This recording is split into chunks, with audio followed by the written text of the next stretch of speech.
A few days removed from the biggest UFC card of the year, hot on the heels of another fight night, Leon Edwards versus Belal Muhammad.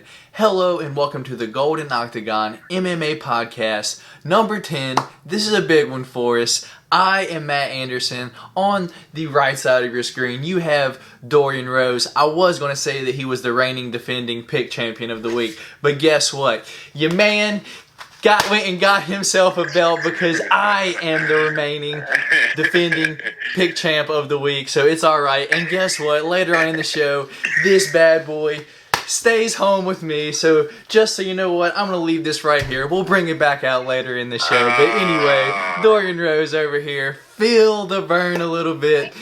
On today's show, anyway, I'm sorry. I wasn't ready for that. I didn't even get to tell you. I wasn't ready for that. You wasn't ready for that. How are you doing? I wasn't today? ready for that at all. I was not ready for that. Oh man, caught me slacking now. Caught me slacking. Aside from having your feelings hurt just a little bit, man, how are you doing today?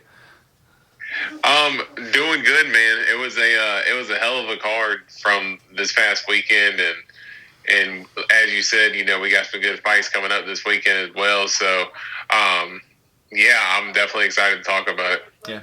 As stated, we are a few days removed from the fight.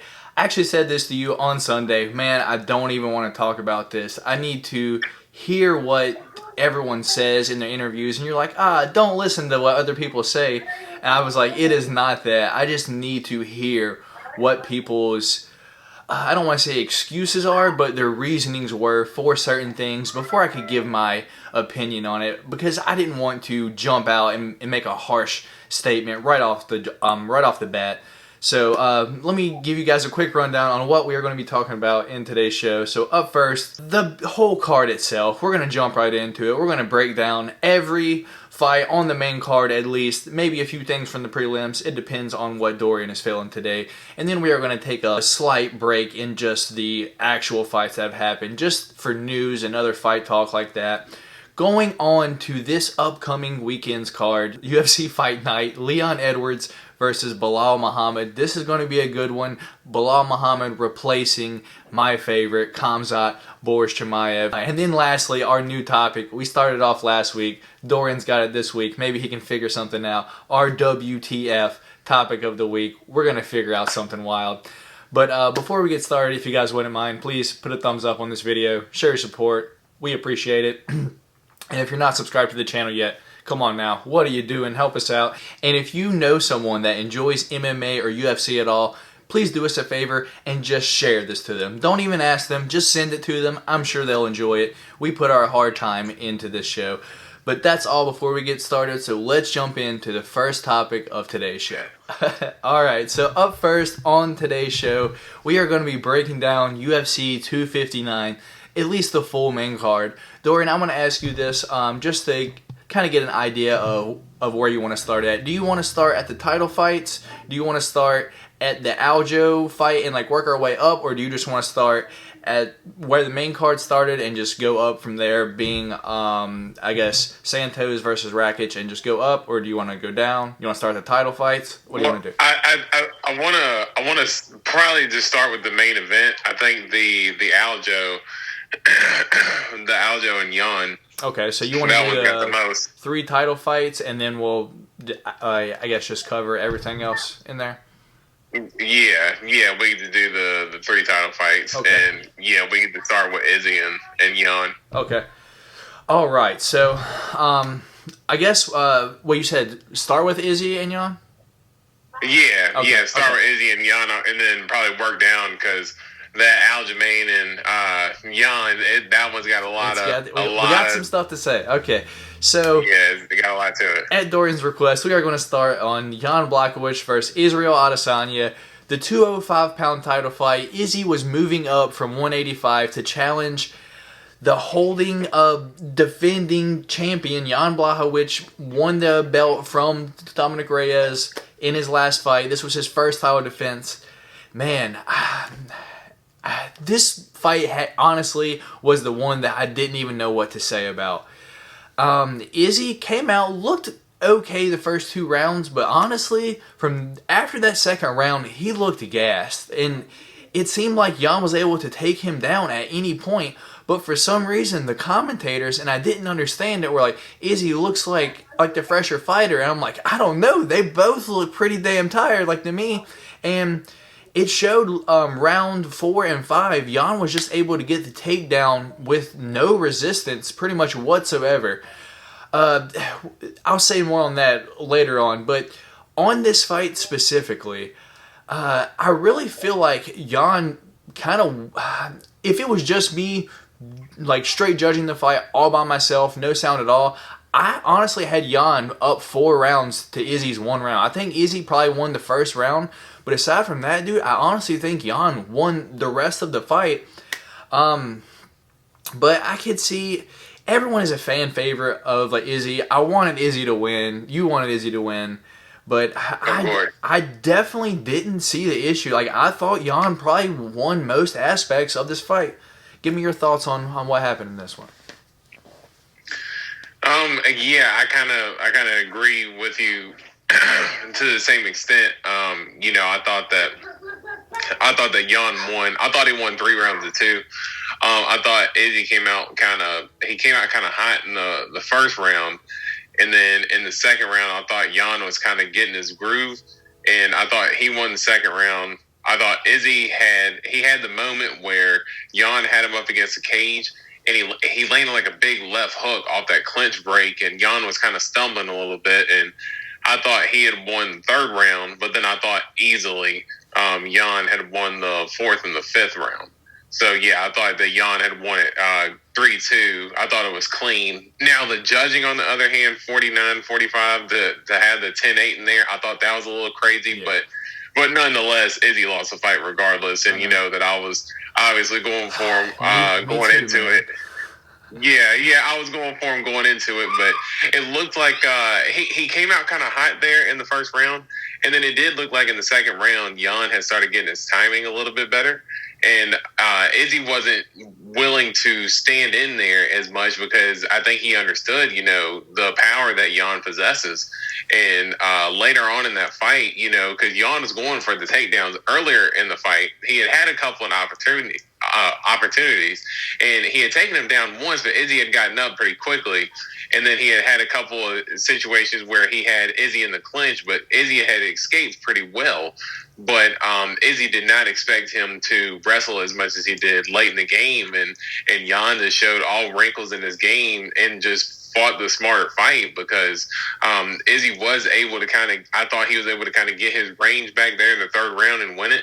And Jan knew that he wasn't going to be able to stand in range and win the fight against him. So he did the smart thing, and he made it an MMA match. He quit making it a boxing match or a kickboxing match, and he made it a straight mixed martial arts fight. And that's exactly what he did when he started securing the takedowns and he secured the control. And while it wasn't, the most damaging blows, it was enough as far as holding position, and he was still working enough to where he can hold that position for, half of each round in the fourth and fifth. So, I thought Jan just showed more wrinkles in his game against Izzy, and I thought that late in that fight, similar to you, that I thought Izzy started gassing, and Jan was starting to get the takedowns at will, and that was the ultimate decider in the fight.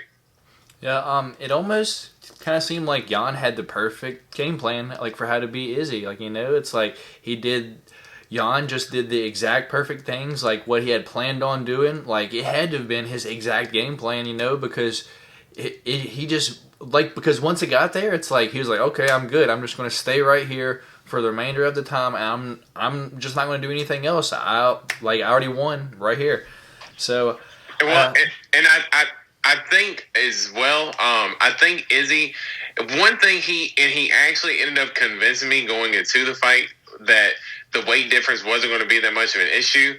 And when he downplayed it, it made me believe it. But I do ultimately believe that, John Jones is kind of doing it the right way. Before he goes to the heavyweight, he wants to make sure his body is formed up to the heavyweight build before he just throws himself in there. And I think Izzy just kind of just threw himself in there rather than actually building himself up for the division. And going into the octagon, I would say Jan probably had about a 25-pound advantage over him. When Izzy was coming in, he was 5 pounds under the weight class limit. So, I mean, obviously he had no trouble making weight as far as, not missing weight for a title fight. But I do think the weight ultimately played a factor in the wrestling, especially later in the fight. And I thought that Jan was just more conditioned and the bigger, stronger guy. Yeah. I mean, we kind of said it all there, man. Like, it's like, I would love to talk about this fight more, but I mean, Jan just kind of just did exactly the thing to do to beat Izzy, and there's just not really much like to talk about. Just go watch it, and you'll see exactly what happened. A couple notes from that though is I do believe there's going to be a whole bunch of bigger middleweights going to say that they like they can do like the same thing like the Izzy now, and I don't see it. Like 205 and like 185 are definitely two different size people. As you said, Izzy didn't gain any weight going up, so that we were witnessing a 185-pound fighter fighting a 205-pound fighter. That's exactly what happened. And you brought up one name, and I do want to talk about this. You brought up Jon Jones. I just think how do I say this? This talk that Izzy would have ever beat Jon Jones, now I think you just kind of got to toss that straight out the window now. It's like, man, you know what Jon is capable of, and just what he is capable of doing to the best wrestlers, the best fighters on this earth. Even though it's not always like the most impressive thing, look at what he did to Alexander Gustafsson in their second fight, man. He took Gus down, no issues, tapped him out, like, snap, done. Now, just looking at the size of Izzy, I mean, I honestly think Jon would have mashed him, like, hands down, 100%. Maybe in the future, we might get to see it one day, but I do know Jon will be a massive favorite if that fight ever does happen, just because of what we saw this past weekend. Anything else on this fight or my statements just now, Dory? Yeah, well, I actually agree with you as well with the Jon Jones part. I think, that can kind of be put to rest. Jon had, he had sent some tweets out actually after the fight saying that they could put the super fight to rest. So they were actually hoping that Izzy was going to win that fight so they could build up a fight with Jon Jones. I do believe that was going to be the case if Izzy had won. But, yeah, I think after... And it's not to discredit Jan and say that Jan's not that good of a fighter. He's obviously a great fighter to be able to do that to Izzy the way he did and the way he's kind of came back and won the title. Jan deserves all the credit in the world, man. He was, everybody knows the story. He was on the verge of being cut. He was 2-4 in the UFC, and then all of a sudden he rattled off 4 wins in a row, gets knocked out by Thiago Santos, and everybody thinks his title shot is over with, and then he comes back and knocks out Rockhold and knocks out Corey Anderson, who was probably due for a title shot, and then knocks out Reyes in the title fight. So, yeah, Jan was, a hell of a fighter, man, and a hell of a resume he started to put together, too. So it's not to discredit Jan and say that Izzy wasn't ready for 205, but if he lost to Jan like that, I would say Jon would have a much easier time wrestling him than Jan did. Definitely. So, enough about Izzy. Let's just talk about Jan Blachowicz for just 1 second. The dude's 37 years old. Like, 205 is not a stacked division, but at the same time, it's like, can he reign over the division for that long? Because, I mean, the top contender, he just knocked out Dominic Reyes in his last fight. The only maybe other contender that I could maybe see him outside of, what everyone wants to see, Glover Teixeira, is maybe Yuri. Kind of interested to see what happens in the Reyes fight, or did that fight get called off? I'm not sure. I believe it got delayed. Yeah, Reyes had gotten hurt, and then it got postponed. Yeah, so I don't think there's a date set for it yet, but they do want to make that fight happen. Yeah, so maybe the winner from that, but realistically, man, aside from Glover, we have no other contenders at 205. Are we going to see Jan Blachowicz, a 37-year-old versus a 39-year-old Glover Teixeira for the next light heavyweight title fight? Hey, I mean, you absolutely could. There's some contender fights like Thiago Santos and Rakic. So I think Rakic is kind of making his way up there. He's just not doing himself any favors in terms of the performances he puts on. You know, he had that big Jimmy Manuel win, and people were expecting a lot out of him. And it just seems like his performances are so lackluster. And he does enough to win the fight. So I'm not saying that he's not a good fighter. He's very talented, but it seems like his fights always end up getting a lot of hype behind it in terms of a fiery, a firestorm or a fire starter matchup, and it ends up being kind of a dud. But you got him coming up. You got, as you said, Yuri Prohaska. Yes, Dominic Reyes has lost 2 in a row, but if he beats Yuri, he's right back in there.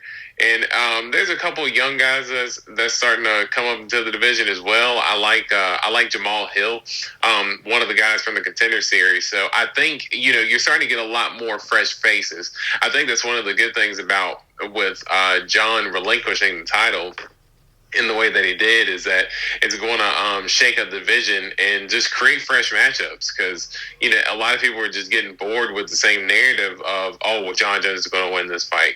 John Jones is going to win, so why even tune in? And even though Jan is 37 and Glover is he 40, 41? I think he's 39. 39.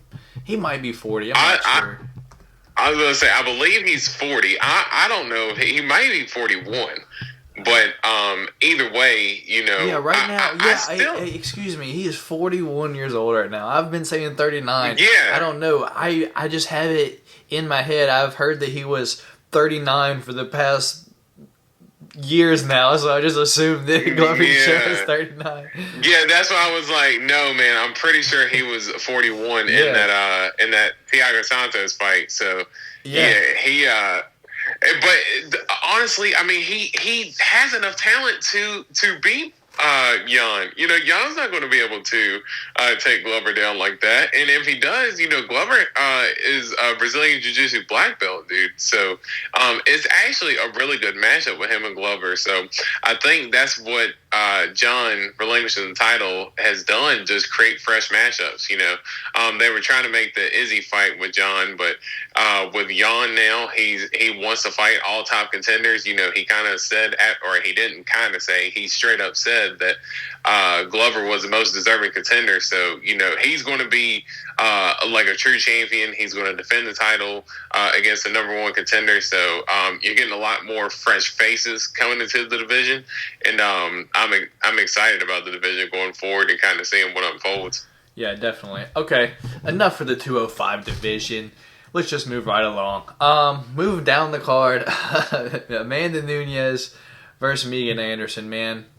I was just hoping that this fight would go over a round and a half. I had a bet in on this fight that that Megan Anderson could at least keep her distance for a round and a half. Obviously, that did not happen. Jesus, Amanda Nunes, what can you say? This woman is powerful, deadly hands, the most, every time any female gets hit by like Amanda Nunes, their eyes just all of a sudden just get massive, like, oh shit, did that just hit me? That's what she threw at me? Like, it's almost like they have no answer. Very few women, GDR, Holly Holm, just a few just were able to at least keep a poker face at least. But man, Amanda Nunes just putting the beats on like Megan Anderson, had her on the wobbly deer legs there for a second. Megan Anderson shot on Amanda Nunes. I don't know what happened there. Amanda Nunes had her in the craziest armbar triangle, but on her shoulders. It was wild. There's not really much else to say to this, Dorian. Do you want to add anything to what I just said besides, wow, Amanda Nunes just putting on just the performance that if you just look back, this was the performance that Ronda Rousey used to put on every female fighter that she fought. Like, well, like how quick is she going to beat her? Amanda Nunes is the improved times 1,000 version of Ronda Rousey. Shoot it at me, Dorian. What do you guys say? No. The crazy part was just Megan Anderson going out there, and you could tell she was nervous, and you could see, like, I don't know if it was her nerves or if it's just her natural color, but she looked almost purple when she was walking into the octagon. Because it just looked like she was kind of nervous, but it almost looked like right when the fight started, you could see she was kind of a little bit more in a fight groove, but she just stood there. It looked like she had just gotten frozen. And, she went out there, and my wife follows her TikTok page. So my wife is actually kind of like a fan of Megan Anderson. And so she was like, oh, I hope she wins, but I know Nunes is going to smash her, though. And the fight starting, I think Amanda hit her with a jab, and then she hit her with a big right hand, and Megan Anderson is just standing there. Like, she just looks like she's frozen, and she's just almost like, what the hell do I do? And you could see her eyes get wide as soon as Amanda hit her with that shot, and then she hit her again, and then she goes to shoot in, and that it was a very, a poor effort in the takedown. Let's say that it was a very poor effort in that, and she got slung down with the quickness, and then for Amanda Nunes to get her back like that and to lock in a reverse triangle to flip it from she's choking her with her legs, and then she's getting her in the arm bar while her arm is up. It's like a double submission. I mean, it's almost like, what can't she do at this point, Amanda Nunes? And I agree with your point as well with Ronda Rousey, on her streak.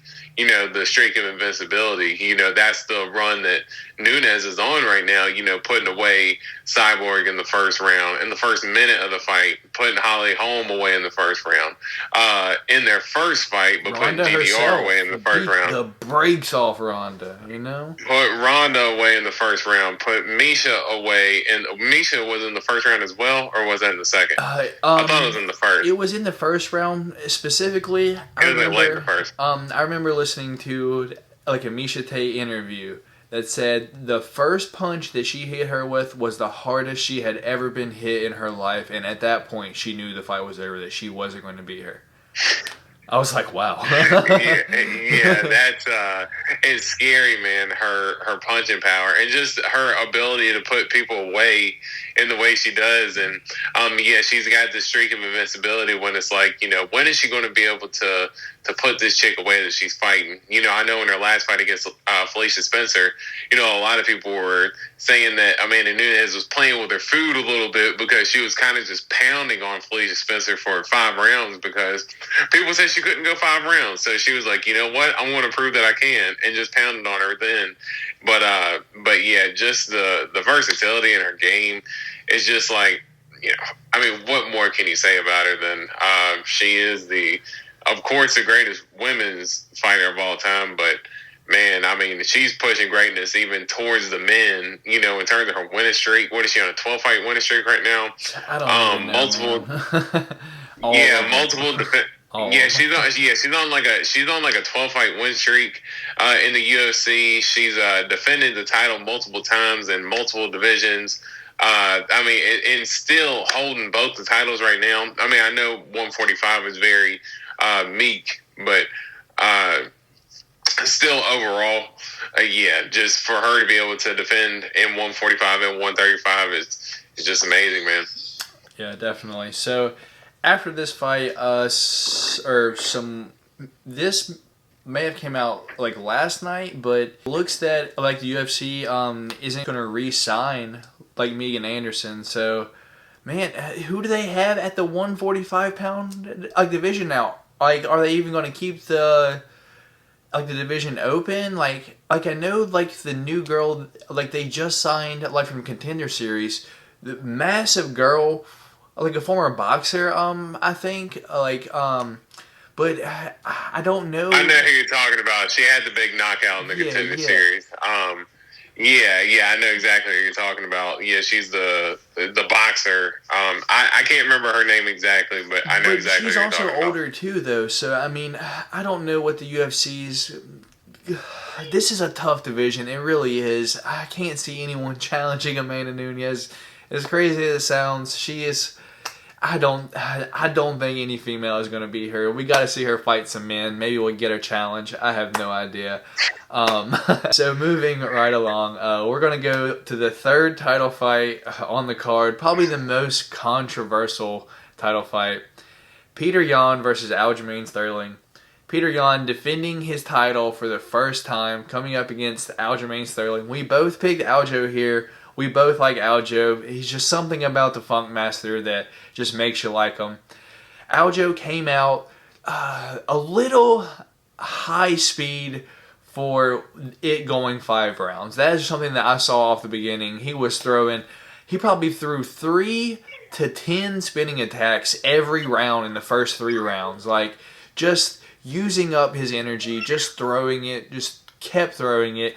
And then the commentators actually commented on that. Hey, why does Aljo keep throwing spinning attacks every single time Yan just counters and grabs him with his back turned? And as soon as they said that, like, the exact same thing happened. So it really looked like it was going Jan's way at the end of, I would say at the start of round 3. It's kind of started to look like it was turning toward Peter Yan. Aljo looked like he was starting to get gassed. And was it the 4th round? 4th round, right? 4th round? Yeah. I In the believe 4th so. round, Yeah, the 4th round. Aljo, I believe, went for a takedown. Yan did this multiple times, stuffed Aljo's head to the floor. Like, multiple times. Aljo can't move, pretty much just zapping his energy. And then I saw it coming. That was the most messed up part. I'm like, he's going to throw it. He's going to throw it. And boom, he threw it. Peter Yan hits Aljamain Sterling right smack dab, right in the forehead, side of the face, whatever you want to call it. Disqualifies himself from winning the belt, even though he was the defending champ. So the belt is now Aljamain Sterling's. I didn't know you could win the belt off of a disqualification, but maybe I'm just stuck in my old, I guess, WWE days from back like 2005, something like that, where, like the person like that didn't want to lose the belt would hit the one with the chair so they didn't have to lose the belt. That's what it kind of felt like, but Peter Yan loses the belt, does not retain. Aljamain Sterling, your new 135-pound champion of the UFC. When he was getting strapped up by Dana White, like, you saw Dana White's face, like, hey, shit happens. Aljamain took the belt off, threw it on the ground. After the fight, there was kind of like some back and forth, like, Khabib told, like, the commentators, like, the Jan's corner said hit him, and there was, like, miscommunication. I don't know. Before I go any farther and just ranting about this, my overall final thoughts from this fight was I really wanted Aljo to win. It did not look like it was going his way at the start or midway through round 3. But at the same time, Peter Yan, how many fights do you have, man? How many fights? None of those fights. Well, a fighter has knees on the ground. Can you knee them in the face? I don't care what state commission you're in. That has to do with hands. 1 hand, 2 hands, that doesn't matter. Aljo had knees on the ground, and he got kneed right in the face. That is an illegal shot, in my opinion, in the famous words of Dana White. That's fucking illegal. Aljo definitely deserves to win the belt. I don't know how long it'll stay there because Yan looks like he has Aljo's number, but I'm glad Aljo got the dub here. Give me your thoughts on this fight, Dorian. Yeah, and they said that it was the first title fight in UFC history to be won by disqualification, and yeah, that was why the Anthony Smith and John Jones one was such a big deal, because when John Jones had kneed Anthony Smith in the head in their title fight, Anthony Smith could have done the same thing that Aljamain Sterling did. I don't think that knee in that fight wasn't nearly as bad. No. is the one that just happened with Jan and Sterling. Like, the one thing I do question, though, is did Aljamain win because Mark Smith warned Peter Yan he's down? Like, because at that point, it's intentional. Because they ruled it intentional. Yeah. But in the John Jones fight, I don't think that happened. I just think it was so quick, at worst, that would have been ruled no contest in the John Jones fight. In this one specifically, I just think it has to do with Mark Smith literally telling Peter Yan he's grounded, and then him still hitting him. I interrupted you there, man. Sorry. Go ahead. Yeah. No, you're fine. But just the comparison between the two, because they both happen in title fights, and Anthony Smith, he could have stopped the fight, but he didn't. But just my point was in saying that was the John Jones knee wasn't as nearly as significant as the Jan knee against Sterling. He crushed him with that knee, and I don't think that Aljamain was acting. I don't think he was acting in terms of how much he was hurt. I do think he was putting on a little bit in terms of, throwing down the belt and stuff like that, because he knows in turn what this is going to do. It's going to get him a rematch with Jan. And I do think there are some good takeaways that he can take from that fight. I was also rooting for Aljamain Sterling. But you could see that in that third and fourth round, Jan was starting to turn it on. I thought early that Aljamain, he looked really good. He was throwing a lot.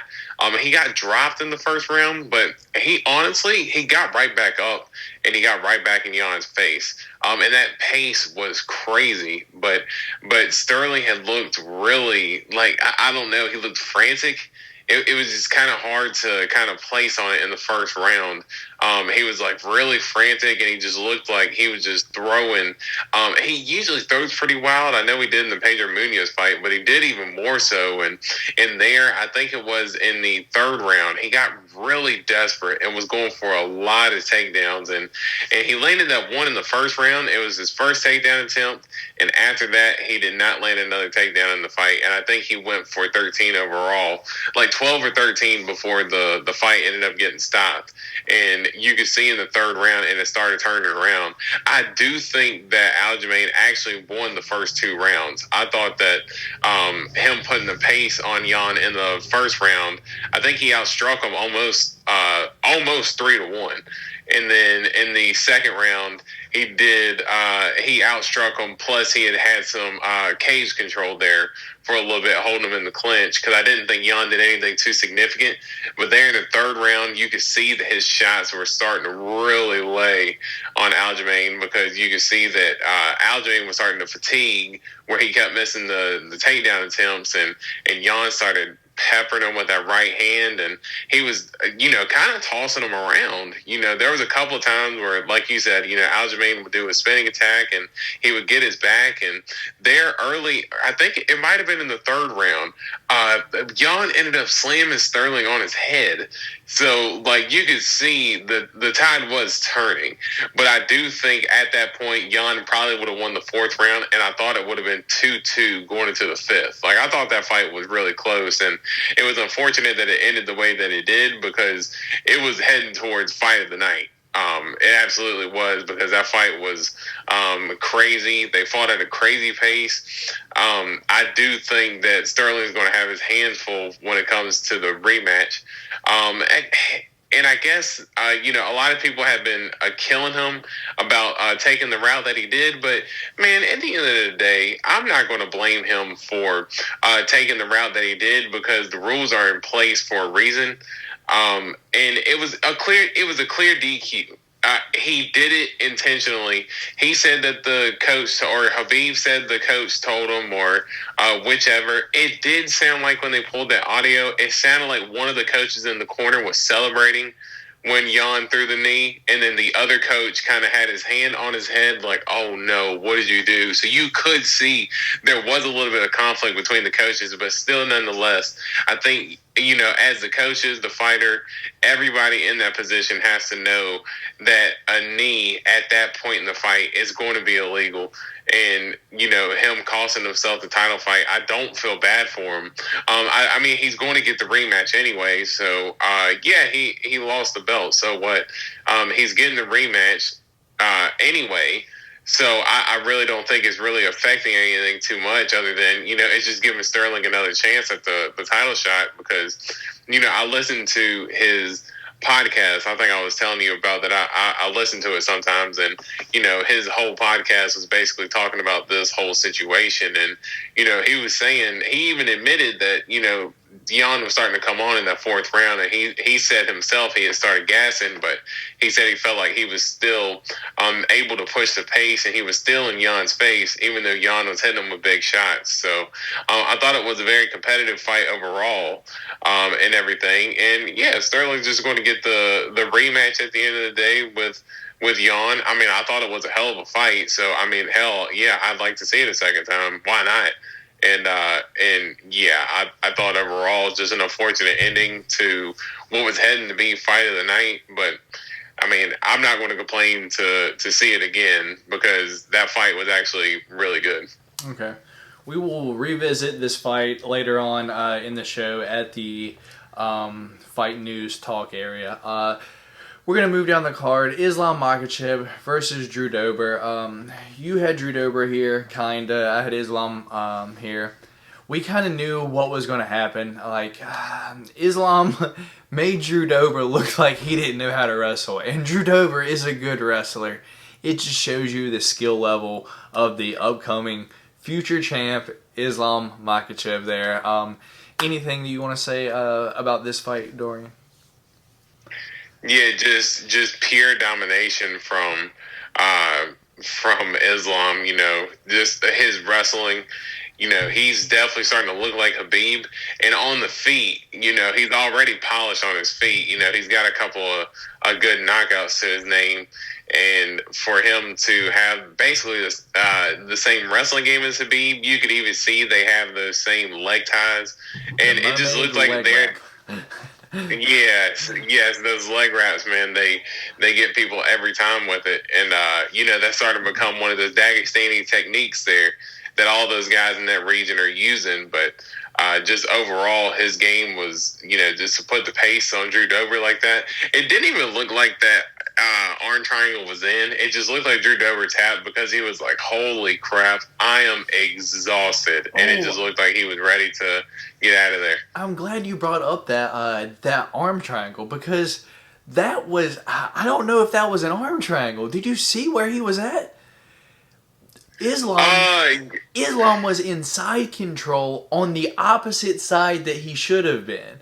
Like, right. Instead of being on side, he was in half guard on the opposite side that he should have been and had the choke in, aside from being in straight side control on the complete opposite side.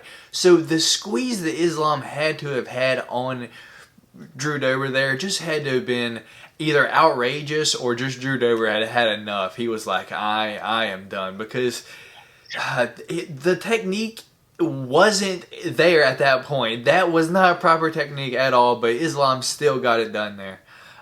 Did you want to say anything else about that fight, Dorian?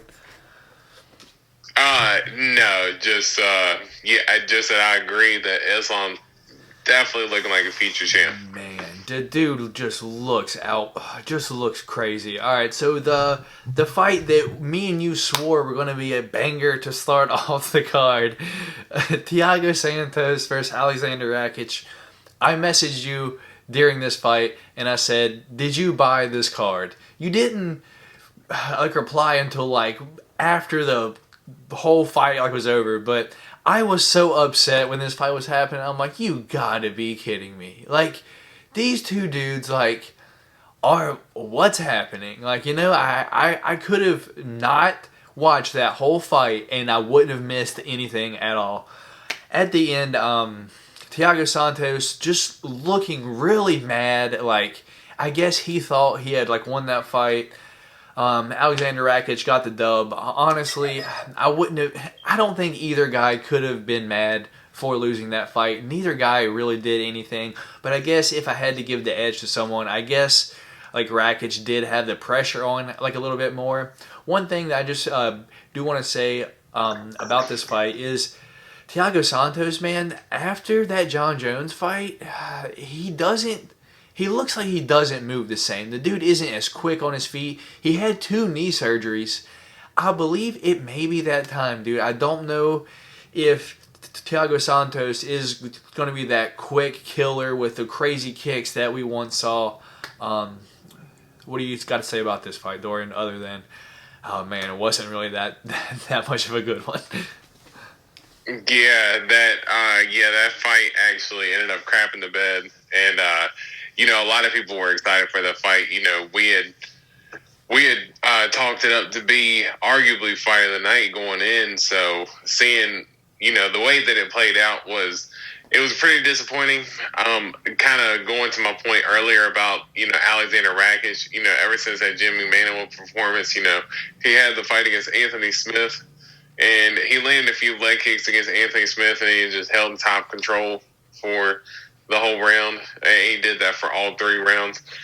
Similar performance here against Santos. He just kind of controlled range. He kind of landed just a little bit more. He did a little bit more control in the clinch, and he was able to eke out the victory. But he didn't really do anything on the ground, which made me scratch my head when his coach gave him the brown belt at the end of the fight, when it was more of a striking fight to begin with. Yeah. But it's good to see fresh faces in the 205 division overall, but this fight definitely did not live up to the hype at all. Definitely not. So I guess we can just kind of talk about any other fights on the card like you wanted I like to talk about. You brought up fight of the night, so like I figured we could at least mention it.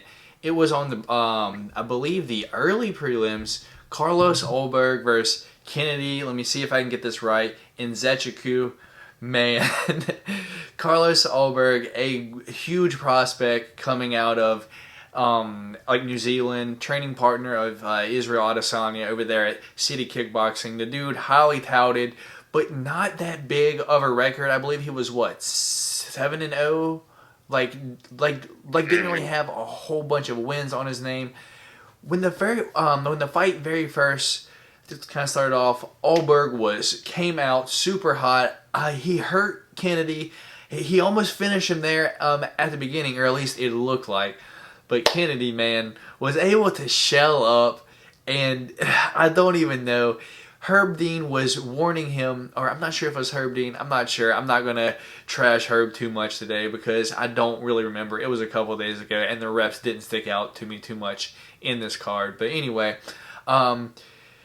Kennedy was warned, fight back, and as soon as he was warned, he would throw, and the dude's arms are just so long, seemed to connect with Ulberg every punch that he threw, and the dude, he has power. And it showed later in the fight. Kennedy ends up getting the knockout. I believe it was the second round, getting up a TKO, but I believe he knocked him out on the feet. His mouthpiece came out before he had hit the ground. Kennedy gets it done in a pretty big upset. I mean, I don't know if he's going to be a contender for the 205-pound division, but definitely an interesting dude to watch. He's got my eye from this point on. Do you have anything to say about this fight specifically, Dorian? Yeah, I thought it was almost a theme between his fight and the Izzy fight, not in the sense that Izzy getting knocked out, but both guys getting tired later in the fight. Carlos Ulberg, he came out and was throwing dynamite, like you said, from the start of the fight, but he wasn't moving his head at all. I know Joe Rogan kept pointing that out, but it was true. He kept saying, he's not moving his head, and he absolutely wasn't. And when Kennedy wanted to walk him down and start throwing shots, he was absolutely able to. And he ended up getting him backed up against the cage while Ulberg was tired, and to land that big right hand and get him out of there. It definitely was fight of the night, and hell of a fight between both, and good win for Kennedy. Herb Dean, if you're watching, you thought you got off easy, didn't you? But you did not, because I look back to the Kai Kara-France fight, and oh my God, Kai Kara-France knocked this dude out cold. This dude is face planted on the ground. Herb Dean rushes over, pretty much has Kai Kara-France in a hug. To me, Kai Kara-France was like, oh, Herb Dean's pulling me off this guy, so I shouldn't hit him anymore. So he goes for the walk-off. Herb Dean apparently doesn't stop it at all. And he's just kind of watching. Kai Kara-France, I guess, kind of notices that the fight's not over, runs back over to hammer fist him again, and then Herb stops it. What took Herb so long to stop that fight, man? Someone's going to die on Herb's watch. I'm telling you, dude. Like, he just keeps getting worse and worse and worse every week. So if you're watching this, Herb, you didn't get better. We told you last week, we're going to come for your neck every week until you stop messing up, man. Someone's going to get hurt, and it's going to be your fault. Sorry, I'm a little heated on that. You know how I feel about the refs, man. Kai Kara-France got a huge knockout in his fight. I do want to focus in on just 1-2 more fights. Sean Brady versus Jake Matthews, man. Sean Brady looks like a contender at the welterweight division. The dude's got a massive back. He's covered in tattoos. A fan of the Japanese traditional style, my man says. But did you see how many times he went after that one-arm guillotine? I feel like the entire fight, Jake Matthews was in a one-arm guillotine. And Jake Matthews is no slouch on the ground. The whole fight, though, he had no answer for Sean Brady's attacks. He was constantly being threatened by getting tapped out the entire fight, pretty much. Anything on this one, man? Just that Sean Brady looks like he's going to be a good prospect coming up. You know, I know they said he's got some work to do on his stand-up, but I mean, hell, when you have a ground game like that, to be able to control Jake Matthews in the way he did, and to be able to get the finish there, you know, good performance from him, and excited to see what the future holds for him. Definitely. Okay. The Tim Elliott versus Jordan Espinoza fight, some heat there. We're not going to get too much into it. What are your thoughts on this, personal trash talk fight, I guess, during the fight like this? I mean, I guess it could be used as a tactic to get the other dude mad, but Tim Elliott just seemed like was beating the brakes off of Jordan Espinoza. He had no answer for what Tim Elliott was doing, and then Tim Elliott just kind of just insult the injury. I heard this about you. Is it true? And then he's just beating the dude's ass. The dude is pretty much helpless at that point. What are your thoughts on this kind of mental warfare, I guess? I guess it was a little weird seeing it play out in the fight. I guess if it was the main event fighter, you know, you might see it being more in the headlines, you know, so it kind of seemed like Tim Elliott almost kind of pulled it out of nowhere. But, I mean, as far as, you know, motivational or, you know, the trash talk tactics or something like that, maybe, you know, as far as Tim Elliott goes, you know, maybe he's come from a background where, you know, maybe he had been around people who were, domestic abusers, and maybe, you know, that kind of motivated him going into there was, you know, him kind of, you know, being able to put hands on someone who was accused of being a domestic abuser. You know, maybe that was a motivational tactic for him, and maybe on the other hand as well, maybe it could have been used to piss the other guy off, or, you know, I kind of think Tim Elliott used it more to his advantage, as far as, you know, being motivated to wanting to win this fight. And to me personally, I have no problem with it. You got to do whatever you got to do to get yourself kind of motivated and fired up to fight. So whatever you got to do in terms of trash talk or whatever it may be, I mean, as long as it's not too personal in terms of talking about someone else's family. But as far as you talking about the person personally, I feel like it's all fair game. Definitely. The UFC did kind of a bad job at cutting it out because they let you hear just enough of it to where you knew what was going on, but they didn't really like you didn't hear too much else of kind of just what was said after the initial. 2 more fights, and I promise you that's it on this card. Future champ Askar Askarov, just dominating Joey B. Joey B did not stand a chance, and Dominic Cruz getting it done over Casey Kenny. I was a Dom fan on here. Anything on either one of these 2 fights, man? Yeah, Askar looked good. He's got to get the weight thing under control, though. I know Davidson Figueiredo has had that issue before too, but if he wants to get a title shot, he's got to get the weight cut under control. But as far as his potential, yeah, he definitely looks like he's going to be a title contender for sure, and soon. And then seeing Dominic Cruz, he kind of looked like the Dominic Cruz old. As far as his footwork, he had good bounce in his step. I mean, I thought he won 30-27 in the fight. So I don't know how that one judge scored it 29-28. I think you could maybe give the second round to Kenny, but I don't see how anybody could have scored that fight for him, because I thought, for the most part, Dominic Cruz is kind of, dancing around him. He got scarred up pretty easy, and I think, that's just attributed to him being in fights for a long time. And even though he hasn't fought, besides that one time last year, I know he hadn't fought in a few years, but still, nonetheless, he's still a fighter at the end of the day, and still training, and he's probably got some scar tissue in there to get scarred pretty easy.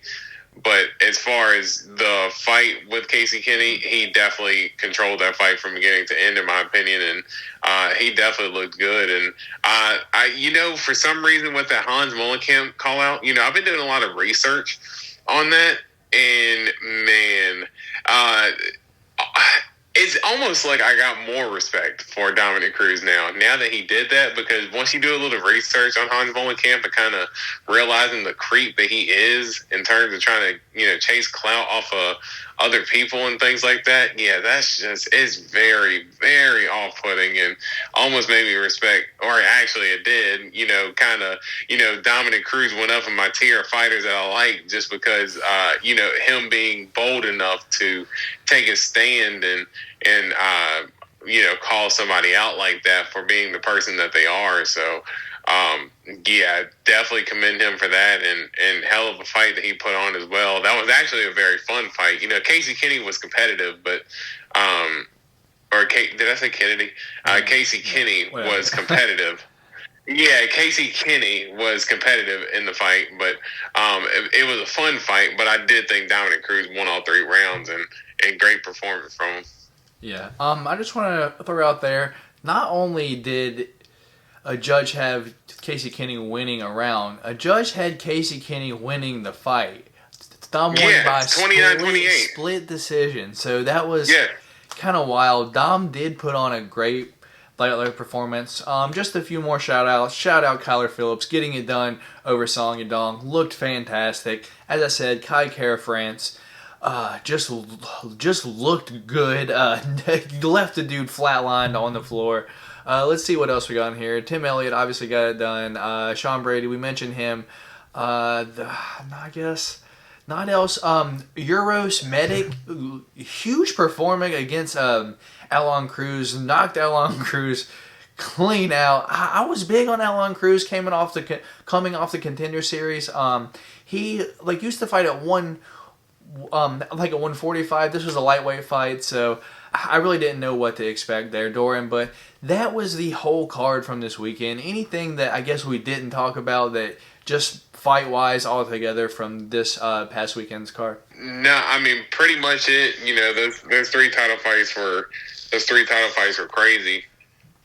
And, you hated to see the way the Aljo and this, Jan fight end the way that it did, but it was a great fight card overall, and I thought it was worth the money. So, definitely. Yeah, great card overall. They got our hard-earned money. So, that being said, we are just going to move along just to some other fight news, fight talk.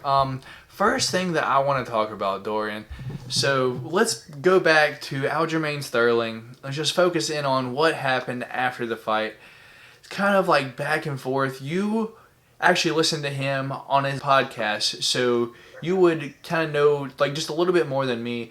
But it almost kind of seemed like he was parading around the belt. Like I did listen to kind of something that said that other people wanted him to like put the belt on and like hold the champagne glass, but I mean, the picture's kind of worth more than, I mean, if you're going to act one way, in the famous words of multiple fighters now, you got to keep that same energy, man. You can't be doing, especially when there's cameras on you. If you're going to act one way, you know there's going to be people having their cameras out and everything like that.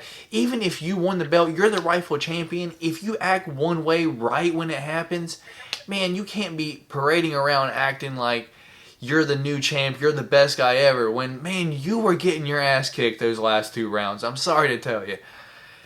Afterwards, posted kind of calling out Henry Cejudo. I forgot where I was going there for a second. But this was all leading up to Henry Cejudo. Kind of calling out Henry Cejudo, posting pictures face to face with Henry Cejudo after the fight. Afterwards, Henry coming out saying that he's coming back. It almost kind of looks like, is Aljo's first title defense going to be against Henry Cejudo? What's kind of happening here, man? Give me your opinions on, I guess, what's kind of playing out here. Yeah, I don't know. It's been pretty clear that Cejudo has wanted to return. You know, he's always been, throwing jabs at all the fighters on Twitter and Instagram that, you know, he's still going to make people bend the knee to Triple C. So, I do believe that you're going to have to make the Jan versus Sterling fight again just to kind of make things right. I think Dana's on board with the idea. I know Aljo had posted the Cejudo confrontation or whatever. He might not be as excited for the Jan fight as he is the Cejudo fight. Of course, the Cejudo fight will probably lead to a little bit more in terms of pay. But I think he knows that it's going to end up being Peter Yan at the end of the day that's going to be fighting for the bantamweight title next. And Cejudo is probably going to come back, probably in a title fight. I think he's going to have to end up taking the back seat to that fight, though, because Dana's very on board with putting that fight on next. And then in terms of Aljo, you know, kind of parading around, you know, he did say that, you know, that his family and friends were the ones that kind of wanted to celebrate the moment with him. I do, you know, it's kind of almost talking out of both sides of your mouth a little bit with, you know, throwing the belt down after Dana puts it on you, and then you're taking pictures of it backstage. So, you know, if he was celebrating in the ring, then I could see him celebrating after the fight. But seeing him throw down the belt in the fight, or in the octagon, you know, that automatically made me assume, you know, he was going to act similar to how DC acted when he lost to John Jones. You know, when he lost to John Jones at UFC 214, John Jones had knocked him out, but the fight had got ruled a no contest because, of course, the picograms or whatever it may be, but whichever one it was from that. But DC had even said himself, you know, that he didn't parade around with the belt, and he felt like his next fight was for the vacant title. And, you know, Sterling is kind of, you know, boasting around with the title. So I can understand people kind of, you know, accusing him of being a little bit hypocritical in terms of the way he's handling everything right now. But he's going to end up getting the fight back, and maybe in turn it creates for more pay-per-view buys, because now people are going to want to see him get his ass kicked for the way that he's acting, or people might want to see him get revenge against Jan because Jan ended up throwing the cheap shot against him. So I think it might actually be building up more interest in his next fight, because he's kind of taking advantage of the moment and creating a lot of bad friction. So that's going to, you know, I know Chael Sonnen talks about it a lot. He always says that, you know, you always want people to love you or hate you. You never want to be in the middle, because if you're in the middle, people don't care enough. So I think Aljo is kind of taking a smart approach in terms of promoting I think he's either getting people on his side or getting people completely against him, and it's actually just going to build interest for his next fight. Okay.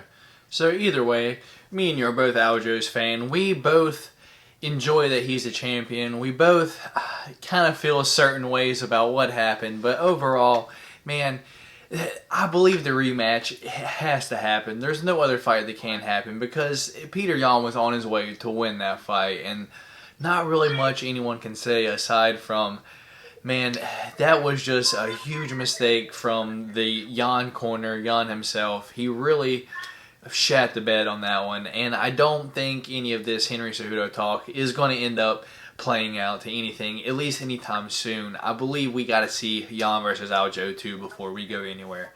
So, moving right along, two fight announcements. I believe fight announcements on the same night. We got Jake Paul versus Ben Askren, the boxing match that everyone has been waiting on the announcement, and also Rose Namajunas versus Weili Zhang for the strawweight title fight. Man, what a night of fights.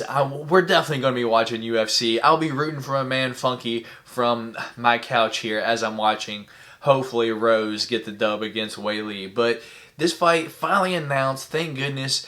Like the location undetermined yet. Like they were shooting for Asia. That doesn't look like doesn't look like it's going to happen. Maybe Texas, but most likely they're going to be doing it at the Apex. I know you're super excited for this fight, Dorian. Tell me why you cannot wait for Weili versus Rose. And it's just the style of the two fighters. You know, they're both, you know, they can bite down and throw. Obviously, you see Weili Zhang and her last fight against Joanna, you know, the way that fight played out, you know, that was fight of the year last year. I still don't think there was a better fight last year in terms of that fight. And, you know, you've seen Weili be able to bite down and go for it. Hell, we've seen Rose knock out Joanna and beat her over 5 rounds the second time. And, you know, she went through hell in those 2 Andrade fights that she had as well. You know, in that first Andrade fight, she was putting on a clinic in that first round until she ended up getting slammed on her head. But, you know, that's the fight game and that's how it happens. But, you know, in that second fight against Andrade, you know, she went through hell to get that win, but she bit down the mouthpiece and went for it there and went for it all. And, you know, those are 2 kind of throwback type fighters in terms of their striking ability. But we know what Rose is capable of on the ground. We know she's got you know, really good jiu-jitsu. Her boxing has came a really long way ever since she's been working with Pat Barry and Trevor Whitman as well. So just her ability as far as her overall ability, you know, being able to put everything together with the punches and the kicks and the ground game, along with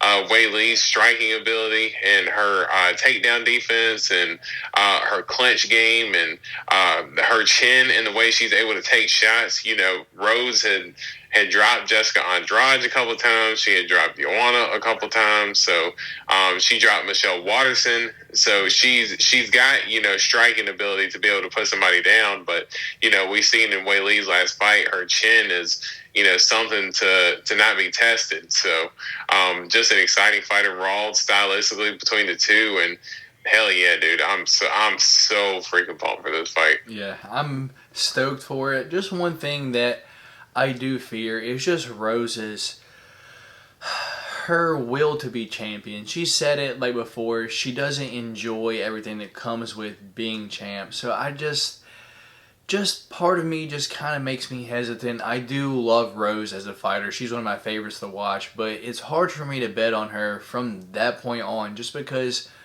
she doesn't like everything else that comes with being the champion. So any other news or anything else that came out in this past week that you wanted to talk about, Dorian? I didn't really send you anything. I don't know if you want to talk about anything real quick before we jump into this upcoming weekend's card. Yeah, really the only thing that I had seen from the last week that I wanted to talk about was I love the rumors that's coming out with Dillashaw and Sandhagen about that fight going to be next for the number one contender in the bantamweight division, man. And just this division overall is absolutely on fire right now in terms of all the talent that they have. You know, they have Peter Yan, Aljamain Sterling, TJ Dillashaw, Corey Sandhagen, Jose Aldo is also, you know, making his run in there, and you know, Cody Garbrandt's probably going to come back, you know, sooner or later in terms of his title contention. You got Pedro Munoz, who just put on a good fight not too long ago against Jimmy Rivera. So this division is absolutely loaded overall. But I'm definitely going to be excited to see Dillashaw versus Corey Sandhagen for the number one contendership. And what a hell of a first fight to come back to for Dillashaw, man. You're fighting a guy like Sandhagen who's on the roll in the way that he is, and putting away people the way he's been putting away people, and Dillashaw, you know, willing to accept the absolute toughest challenge you can get before going into a title fight. And you know, this is going to be a really good gauge to see where he's at, and it's going to be a really good gauge to see where Corey Sandhagen is at, because if he goes out there and he dusts TJ Dillashaw, I mean, I think if he beats him regardless, he's going to get it. But if he dusts him sort of similar to the way he did Frankie Edgar or Marlon Moraes, I mean, no one's going to be able to deny that, you know, he's the rightful guy to the belt. And I think for Dillashaw, you know, I made the point that, you know, it would be pretty cool if Dillashaw was to get a title fight before anybody else, just because his name. But I can also understand them wanting to kind of put him in a fight, because he ultimately did do the cheating after all at the end of the day. So I can see them making him fight one fight before the title, and what a hell of a fight to choose before you end up fighting for a title fight. So I'm actually excited about that, and I didn't know if you were or not. Yeah. I believe it says a lot more if TJ beats Corey than what it says if Corey beats TJ. Just because we don't know where TJ is at coming off of his suspension. We know he got popped for EPO. How long has he been on this? I feel like no one really knows. There's been rumors for 5 years now, so it's like there's no smoke without fire, you know? Like, it's there. Something's happening. So I believe if TJ can beat Corey, it says a lot more about TJ's level of where he's at now, coming back clean, opposed to where it might be if Sandhagen beats a non-PED TJ Dillashaw that honestly in turn ends up not looking good at all in his next few fights. So it'll be interesting. I hope Corey Sandhagen just mashes TJ Dillashaw. I know that's your favorite man, so I gotta root against him. But I guess I'm definitely going to be excited for that fight, dude. I guess like we don't have any news as to when it could be happening or anything like that yet. I hadn't heard in terms of where it was going to be happening, but just in terms of that's what the UFC is looking for next. And I think especially with the title fight right now going to go for Aljamain and Peter Yan too. Don't keep Corey Sandhagen on ice for that long. He's kind of, he's on a roll right now. He hasn't been fighting that long in the fights that he's been having. So I think, to keep his momentum going, get him in there pretty soon. And I know Dillashaw's been eligible to come back since January. So I know he's been chomping at the bit to get back. So hopefully they announce it sooner before later. From what I read, it was supposed to be a fight night main event. So like a TV card main event, so that would be pretty cool to see as well. But if I'm guessing right, if it's going to be a fight night on TV, probably going to be in Vegas, unless they end up throwing it on maybe one of those Fight Island cards. But other than that, yeah, I would say it would probably happen in Vegas, and hell, wherever it happens, that I don't care. That's going to be a hell of a fight. My actual question was when, like if it's going to be soon. Oh, when? Oh, when? I thought you said where. Oh no, I hope relatively soon. Yeah. Not any shot on when just yet, but they did say that looking to do it sooner rather than later. Okay, fair enough. So that's going to be all the news and just topics like that. We're going to move on to next weekend's card, but before we do, let's just go over our picks from last week, Dorian. We're done talking about the card. We're gonna go over our picks from last week, announce the champion, and make our picks for this upcoming week. So last week, Dorian, you had Izzy winning, you had Amanda winning, you had Sterling winning, you had Drew Dober winning, and you had Thiago Santos winning. Out of all of that, I guess you had 3. Wait, hold on. No, you only had 2. 2 because Izzy lost. Yeah. So I don't know why. I still can't get over the fact that Izzy lost. But anyway, Dorian got 2 picks correct last week, being Amanda Nunes and Aljamain Sterling. Me as well. I picked Izzy, got wrong, of course. I picked Megan Anderson and got to spice up the show. So that's 0 for 2 for me. But the remaining 3 fights, your boy got it right. Aljamain Sterling, Islam Makhachev, and Alexander Rakic. So that being said, I will continue to be this week's pick champ. And unless you want to take this off of me next week, this will be here, right here on my shelf, right back here, and hopefully by the time that you win another one of these battles, you'll be able to go out and get yourself one of these nice fancy belts. Believe me, it is so worth it because you're just able to just pull it out and strap it over your shoulder, and you know that you are this week's pick champ. So I'm this week's pick champ, as you guys now know, but we are going to look forward to this weekend's fight card, Dorian. On the main card, we got 7 fights, dude. 7 fights on this main card, 14 fights total. It's going to be a long one. We might have some fights fall out, but up first, we've got Leon Edwards versus Bilal Muhammad, Misha Serkinov versus Ryan Spann. That's going to be interesting. Dan 50K Ige going up against Gavin Tucker. Jonathan Martinez, a fun fighter to watch, going up against Davey Grant. The return of Manel Kape, man. What are you going to do? Hopefully he does more than he did last time. He's going up against Matthias Nikolaou, I believe that's how you say it. And then to start off the main card, Eric Anders versus Derek the Dentist Stewart. Going to be a great card. I'm going to go ahead and give you my picks off the top because it looks like that you're trying to find the card, so it's okay. I got it. I'm looking it down, but I got it. But it's okay. Me personally, I'm going Leon Rocky Edwards. I believe he has the tools to get it done over Bilal Muhammad. But if I'm wrong here, Bilal Muhammad is a dog. He will put the pressure on you and wrestle you all 5 rounds. But I am going Leon Rocky Edwards here. Misha Serkinov going up against Ryan Spann. Misha Serkinov, a little bit older. Ryan Spann, the new guy, the up-and-comer. I'm going Ryan Spann here. I'm going Dan 50K Ige. I love watching Dan 50K. I'm going Jonathan Martinez over Davey Grant. I'm going Manel Kape. Hopefully he can get it done this time over another fight that he's pretty much set up to win. And then, Eric Anders versus Darren Stewart. I don't know how to go here. I do enjoy watching both fighters fight, but I gotta go Eric Anders here. I don't know, something connects me more to Eric Anders. Maybe he doesn't have the British accent. I am a sucker for dudes with the Alabama accent, the rough and tough, the football players. Me and you both, man. We always root for these guys.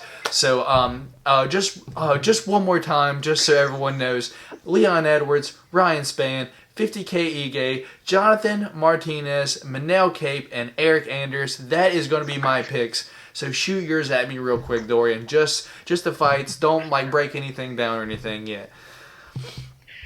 Okay, so main event, definitely going to go Leon Edwards. Co-main event, I want to go Misha Serkinov. Give me Misha. Didn't like how Ryan Spann looked at his last fight against Johnny Walker. I'll go ahead and give me Dan Ige as well. Give me Jonathan Martinez in that fight. Go ahead and give me Nikolaou. I didn't like the way Manel Kape looked at his last fight. He definitely didn't impress. And then go ahead and give me Darren Stewart. I think he's going to be a little bit more polished than Eric Anders. Even though I root for Eric Anders, give me Darren Stewart. Okay, so we have some mix-up, and I almost feel like these are organic fight picks. Like, this isn't something, last week it was a little bit forced. We kind of knew, or the majority, we kind of thought we knew what was going to happen. And just really the Amanda Nunes one, man. Like, that one was one that's like, man, if there's one that I can confidently be wrong and confidently pick against that, like, I'm going to pick against her, but I'm going to be wrong 100%. It's definitely Amanda Nunes. So if there's anyone to pick against and you're for sure going to be wrong, that's it, Amanda Nunes. So I don't feel too bad about that one. So we got our picks locked in. Hopefully the belt back there can stay warm here at Daddy's house.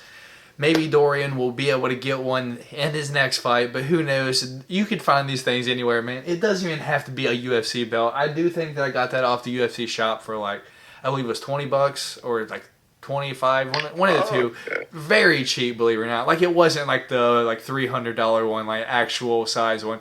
Definitely wasn't that. This thing had a child on the back of it, but it's fun enough for the show. I enjoy it. It could give us a laugh. So we're going to talk about the actual card itself. We're going to go over just the main card and anything else that you want to talk about just from the card itself. There's a lot of fights to talk about here, so get ready, buckle up. All right, so we're going to jump in. We're going to start off with the main fight of the night, Leon Edwards versus Belal Muhammad. I think Leon Edwards is going to get it done here, man.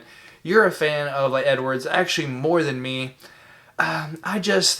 There's nothing great to me that I see that Rocky does. He's a good fighter. I just don't see him having the tools that it takes to be the champion. Going up against Belal Muhammad, a great wrestler, a late replacement in the fight of the year that I wanted to see, Khamzat Chimaev versus Leon Edwards. But Belal Muhammad, a late replacement, a great replacement for, I guess, the fan base and everything like that. Khamzat, you know, everyone knows his story. Belal Muhammad, also a up-and-coming Muslim fighter. He's going to be a great field replacement, as I've been saying. But I do think Leon Edwards gets it done here. Give me your thoughts on this fight, man. Yeah, you got to give Belal Muhammad all the credit in the world for taking this fight on short notice as well. You know, he just fought at, UFC 258, the Usman and Burns card, so for him to make the turnaround in the way that he did, you know, you got to give him all the credit in the world. But I just think in terms of just fighter overall, definitely got to go with Leon Edwards. And it's not really that I'm not a super fan of him per se. Just felt really bad for him, just his circumstances that's been happening with him over the last year and some change. You know, he was the one who was originally slated to fight Woodley before Gilbert Burns did. And his fight got scrapped with Woodley, and then Gilbert Burns ended up getting that fight, and then Gilbert Burns ends up fighting for the title. So it almost just seemed like that was supposed to be Leon's spot, and then, you know, he finally ended up accepting the Hamza fight after so long for the UFC trying to twist his arm to get him to accept the fight. And then he accepts it, and it gets canceled, you know, numerous times due to, you know, both of them getting COVID, and then, you know, Hamza having lingering effects. So I've just felt bad for him throughout this whole circumstances. But I just think as a fighter overall, just he's a little more well-rounded. He doesn't have really like that killer instinct, but he's super technical. Good cardio, good striking. He has you know, good wrestling. He can use it when he wants to. And I just think he's a little bit more well-rounded than Belal Muhammad, and I think he's going to be able to eke it out. Okay, so all with good reason. Hopefully, Leon Edwards gets the dub here. I picked him. Dorian picked him. He should. I believe he is the more experienced fighter. He has fought more of the top vets. But Belal Muhammad been calling for someone in the top division for a while. So we're going to see what Belal Muhammad has in the tank. Moving down the card, Misha Cirkunov versus Ryan Spann. Misha Cirkunov, a little bit older in my opinion. Ryan Spann, an up-and-comer. Has his flaws, but has power. This dude can get dudes out of there, and that's why I'm picking him to beat Misha Cirkunov. I believe he's going to get knocked out. That's just my opinion. I believe Ryan Spann has enough power to get an older Misha Cirkunov out of there. What about this one, Dorian, or if anything, really? Yeah, I just know that Ryan Spann, coming off that last fight against Johnny Walker, he made a lot of mistakes in that fight. He had Johnny Walker hurt and was, about ready to get him out of there. And, he had basically stepped in it. And then that's when Johnny Walker was able to hit him with those elbows and get him out of there when they were in the clinch on the fence. But I think with Misha Sarkinov's ground game, I think he's very underrated. He did submit Jimmy Crute not too long ago, and Jimmy Crute is another one of those up-and-coming guys in the light heavyweight division who could possibly be challenging for a title in, maybe 2 or 3 fights or so. So Misha Sarkinov's still got a little bit left in the gas tank. I think his ground game, he's became a little bit smarter of a fighter now, and I think he'll be able to get the fight to the ground. Whether he wins by submission or whether he wins a decision, I think he's going to be able to do either of the two. I just think his ground game is going to come into effect and help him ride out the victory. Okay, fair enough. So these next 2 fights going right down the card, me and you both picked the same guy, Dan Ige and Jonathan Martinez. I believe I can just kind of speak for us both. We're both a fan of Dan 50K Ige. His nickname says it all. 50K, this man goes to finish the fight. Training partner of Max Holloway, knockout power. The dude is an interesting fighter. Moving down the card, Jonathan Martinez, also another one of those guys. For some reason, remind me of Diaz's. I just don't know. Just the way that they act. They are just the dudes that they don't seem like they want to take any shit from anyone. They're just ready to fight, and that's it. They don't want to do anything else.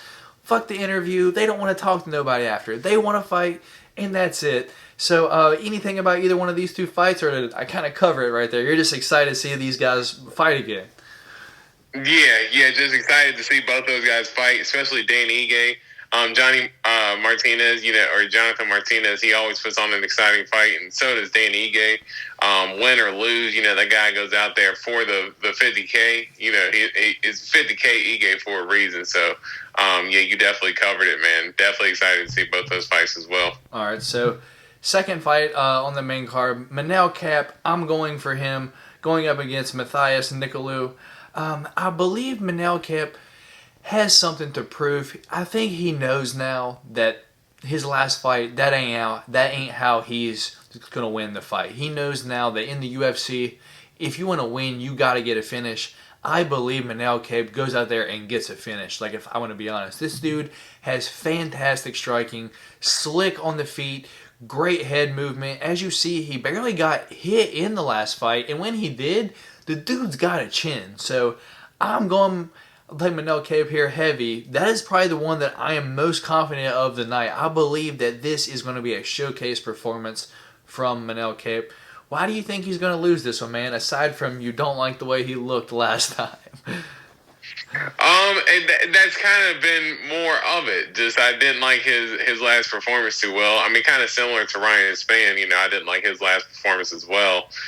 Doesn't mean that they can't make changes, but it just seemed like that Manel Kape was kind of, I remember he kept getting hit and was doing the, acting like he wasn't hurt when he really was, or he was when he really wasn't. And, he had just kept, playing like these shenanigans. And I think, you keep playing games like that in the UFC and it's going to come bite you in the butt in the end. And to be completely honest, I hadn't really seen too much out of Nicolau. Just really basing it more off of Manel Kape. If he's going to keep fighting like that, I don't really see him having too much success in the UFC. It's fair enough. Dorian's solely going off, has no clue who this guy is fighting, going solely off, I don't like this guy's antics. He's losing in this weekend's fight. Which will lead us to the first fight of the night. Eric Anders going up against Darren Stewart. Eric Anders, a dog. This dude will fight until he has not a drop of energy left in his body. You saw him in his previous fights, couldn't even stand up after the fight was over. Literally so drained, zero energy. Eric Anders, a former college football player, so like the dude has what it takes. For those of you who don't know, to play on a college football team, like, that's not something that everyone can do. For Alabama at that, the dude is on one of the top football teams in the nation. Like, this level of like athleticism and skill at one sport is just outrageous. Dorian, like, you know this. Like, could you imagine getting a college scholarship to Alabama and play multiple seasons there? The amount of athlete that you have to be. Like, Dorian, my man, is an athlete himself, but just to just know that level is outrageous. On the other hand, he doesn't have all the skills that a person his age should because of that. He has been playing football a long time and not training that long of a time. Going up against Darren Stewart, a person that has been training, the dentist. This guy has got power. He got his nickname from knocking people's teeth out. This is going to be a dogfight. You're going Darren Stewart here. I'm going Eric Anders. For some reason, I can't bet against Eric Anders, man. I always root for him. I just want him to get it done every time. I believe he has enough. I believe he can grind out Darren Stewart. Eric Anders has great wrestling, if I'm going to be honest. Very underrated. I believe he can get Darren Stewart down, and I think he's going to kind of hold him there all night pretty much. Give me your thoughts on this fight, man. Yeah, I think that fight this fight has all the making to be fight of the night on the card. You're like, oh man, Well, man, I'm telling you, both the guys' fighting styles, they both bite down and go for it. And I don't want to kind of fall into the same trap that we did last week with the Santos and Rakic fight, but man, this fight absolutely has fight of the night written all over it in terms of their style. Eric Anders is the guy who he's absolutely going to go for it, regardless, win, lose, or draw. He's going to give it his all till the final bell. And Darren Stewart, that dude, he can absolutely crack. The dude's got heavy hands. He can strike. His striking is clean. His submission game is coming along. I know Maki Pitolo is your boy, but he submitted Maki Pitolo. He had a close fight with Kevin Holland that some people scored for him. I think it was a split decision win for Kevin Holland too. So I do think Darren Stewart is a little bit more of the evolved fighter, but Eric Anders is always a live dog, and he's definitely capable of winning the fight. That's for sure. And I think this fight has fight of the night written all over it. Definitely going to be a great opener to the fight of the night. It's going to be a great opener to the fights. Before we move on to our last topic of the day, our WTF moment, any other fight that you want to talk about before we get out of here, Dorian? Looked like one of the guys on the undercard or the prelim card, one of the guys, Charles Jourdain, he's fighting against Marcelo. Yep. That is his name. Yes, Marcelo Rojo. That fight, Charles Air Jourdain, that dude brings a fight every single time he fights. So for the people who haven't watched him, a win, lose, or draw, that dude is going to put on an exciting fight every time. So regardless of who he's fighting, definitely keep your eye out for him, because that dude's a highlight reel every time you watch him fight. Definitely one of the top prospects coming out of Canada, I believe. On the prelims, I guess the main event of the prelims, Angela Hill versus Ashley Yoder. This has been scheduled a few times now. Angie Hill should honestly get it done over the Spider Monkey, Ashley Yoder. One fighter that I do just kind of want to talk about for just a second. She's kind of not talked about too much. Former Invicta champion Jin Yu Fry returning, taking on Gloria Dupala. I believe Jin Yu Fry, people should watch out for her. She is a fantastic fighter. I believe didn't get too lucky in her last fight. I believe just the UFC jitters honestly got to her. I don't think she won that fight, but don't hold me to that. I'm not 100% sure. I do know that she is a huge prospect just to watch out for. But aside from that, not too much going on in next weekend's card. So that being said, Dorian, the final topic of the week. It is your turn, man. The WTF moment of the week. I don't know what you got to say, so I'm going to turn it over to you, man. What do you got? Man, I've been seeing a lot of highlight or workout highlights here over the last week. A lot of people have been doing a lot of running on the tracks, you know, kind of getting their cardio up and things like that. And it kind of inspired a weird question. You know, I kind of put it in comparison with the Paralympics on Family Guy when Peter had helped train Joe for the Paralympics for the people in wheelchairs. So it kind of inspired this question. Okay. If you had to choose, you had to choose between two races, and you had to explain why. If you had no legs and had to use your arms to run a 400-meter race, which is one full lap around the track, or with no arms and run a mile, which one would you choose and why? I have to go no arms, specifically because, man, hold on, let me think about this for just a second. And with the thing with the running, so you have to be running the whole time with no legs as well. And can you think of how tough it would be to be able to actually run without using your arms to run? I guess. Can you think about how difficult that would be? Let me ask you this: are they just tied to you, or do you literally waist down? There's nothing there. Waist down, nothing there. You have to use your arms. In that case, I'm for sure keeping my arms. I do way too many things with my arms. I mean, I've seen many people walk on their hands a while. Man, you use your arms for so many things. You can get around. There's prosthetic legs, and I just feel like it's such a more easy thing to do without a leg than literally both arms. And I feel like you could run on your hands, and therefore, me personally, half my body weight is my legs, so that would make me a whole lot lighter to begin with. So I would just, I don't know. I'm picking my arms there. What about you, man? What would you do? I was thinking actually the same thing, that your arms are a little bit more handy than having instead of having no arms, I'd rather have the two arms.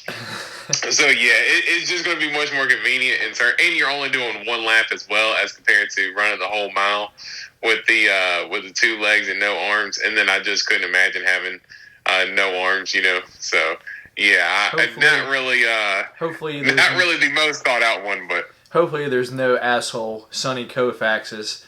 Shout out Big Daddy out there while you're running with no arms out there throwing out 2x4s where you have no way to catch yourself when you trip over. Anyway, just a fun way to end the show. We're going to do this every week. It's my turn next week. I'm going to bring some heat next week. As you guys know, this belt right here is staying with me. Hopefully it does next week as well. I'm not sure if we'll be here next Sunday or next Wednesday, but we'll be here one of the two. We will be here once next week, as we are every week for you guys. Anything to say before we get out of here, man? No, just good pie today, and still love the fights from last weekend, and loving this sport, man. Just, you know, having the great card from last weekend, and to turn it around and have a great main event coming up this weekend. Love this sport, and it never stops. The sport is so crazy. It will shatter your heart to pieces and make you so happy at the same time. It will have you confused, crying, hungry. It makes no sense. We love this sport though. But remember, if you guys watch this whole video, please put a thumbs up on it and subscribe to the channel if you're not. Share this with everyone that enjoys UFC and MMA. But that's all that we have for this time, guys. Stay golden.